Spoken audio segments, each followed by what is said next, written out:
Hi students, welcome to week 5, and this is a breaking point for us because we're going to leave the world of Microsoft and we're going to join the ranks of Adobe Creative Suite, which is basically the package that most graphic designers and designers in general use over and over again exhaustively. We use a lot of these tools: Photoshop, Illustrator, InDesign, Dreamweaver, Flash, and so much more.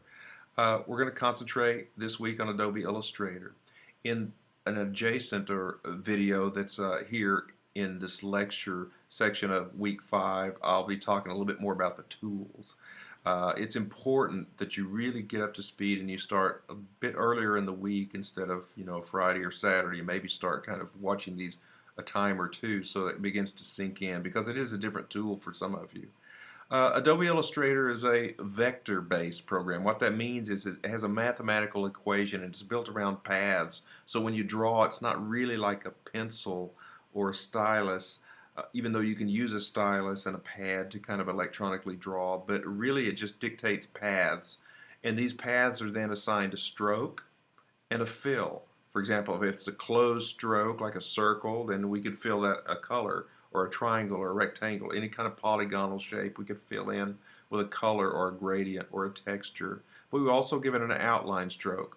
Now think about type. Type is really a shape as well, just like an ellipse, a rectangle, a quadrangle, whatever. Type is just a character, some kind of glyph that is also comprised of a stroke, an outline, and a fill. So you can treat type that way too, and actually colorize type and put gradients in it.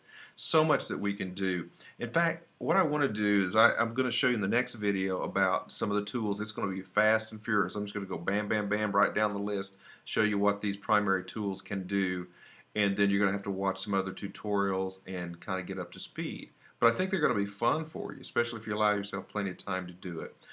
The last thing I want to share on this brief video is I want to share with you a little bit about your assignment. Your assignment is going to be to create 2 logos.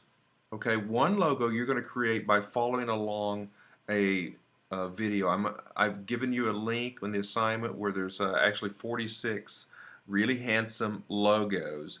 And these tutorials, there's a variety of them, everything from Toyota to Volkswagen to you name it. There's all kinds of logos. I want you to pick one out and just follow along the tutorial and recreate it, okay? Recreate it step by step along with the tutorial. If you find one to be a little cantankerous, try another one. Just allow yourself time to explore, okay?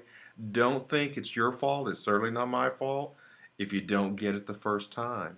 It really is somewhat of a graphical language, and you're going to get used to these. But the good thing is this is the hump day for us, because when we get to Adobe products, we begin to recognize now the other tools, Photoshop, InDesign, Dreamweaver. These Adobe products will share a lot of the similar tools, and it's kind of like Microsoft, the Word, Excel, etc. They have a similar ribbon and format.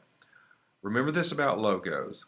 I don't want you to ever forget the basic rules that I've been trying to share with you about just basic design. Okay? We should always have a hierarchy. We want things to make sense. For example, if you select type for a logo, I mean Nike, if we put Nike, the swoosh, and the word mark underneath it, if we'd used a font that looked like Comic Sans or looked kind of goofy and wacky, it really wouldn't look very intelligent, like the best premier sports product. You wouldn't want to borrow money from a bank or invest your money in a financial institution that used a font that was called Frankenstein, would you? I mean, that would be a little scary handling your money. So we usually look for something a little more conservative, a little more upright, and what we call Roman. So just remember that when you select a typeface to use for your logo, certainly when you create your own, you need to make sure that it matches the content and the message of what it is you're trying to convey. So you're going to do 2 logos. One of them is you're going to simply follow a tutorial, do the best you can do to recreate what the tutor has instructed you to do, okay?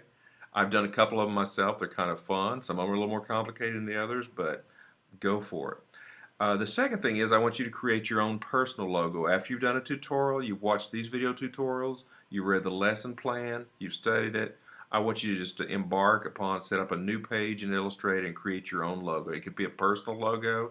It could be a logo for your friend. It could be a logo for a company that you're part of. It could be just for the heck of it, okay?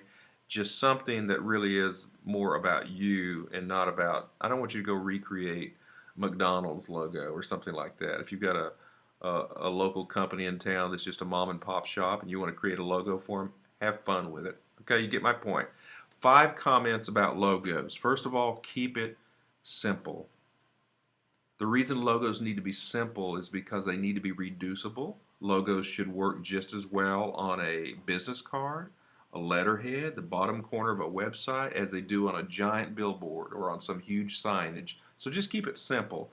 And sometimes if you make them too complicated and you've got colors that don't contrast very well, they just kind of blur together. And another thing, logos oftentimes are on letterheads and therefore they're going to be faxed or they're going to be scanned. And if those things go grayscale and they just kind of get mushy, you got to be careful. They also need to be memorable, okay? And what that means is, I don't know how to explain that other than I like to think of something that's memorable as I walk away thinking about that, okay? It was either that clever, even if it was a pretty predictable solution, it was just done in a really memorable fashion, okay?